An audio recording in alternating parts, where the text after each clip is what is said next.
സംസ്ഥാനത്ത് മഴ തുടരുന്നു. വടക്കൻ ജില്ലകളിൽ കനത്ത മഴയ്ക്ക് സാധ്യത. കണ്ണൂരും കാസർഗോഡും ഓറഞ്ച് അലർട്ട്.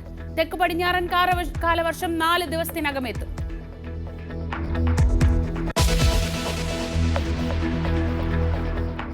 മലപ്പുറം കൂരിയാട് ദേശീയപാതയിൽ ഇന്ന് വിദഗ്ധ സംഘത്തിന്റെ പരിശോധന.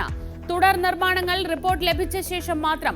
മലവെട്ടി നിർമ്മിച്ച പാതയുടെ ഇരുവശങ്ങൾ അതീവ ദുർബലാവസ്ഥയിൽ. എപ്പോൾ വേണമെങ്കിലും കുത്തിയൊലിച്ച് താഴേക്ക് വീഴുമെന്ന ആശങ്കയിൽ നാട്ടുകാർ.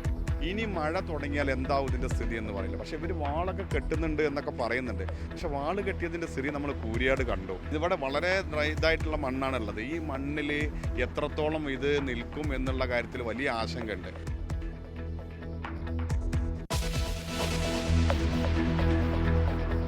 മോഷണക്കുറ്റം ആരോപിച്ച് ദളിത് സ്ത്രീയെ അന്യായമായി കസ്റ്റഡിയിൽ വെച്ച സംഭവത്തിൽ ASI പ്രസന്നനും സസ്പെൻഷൻ. വിശദമായ റിപ്പോർട്ട് ഇന്ന് സിറ്റി പോലീസ് കമ്മീഷണർ ADGPക്ക് റിപ്പോർട്ട് കൈമാറും. കൂടുതൽ നടപടിക്ക് സാധ്യത.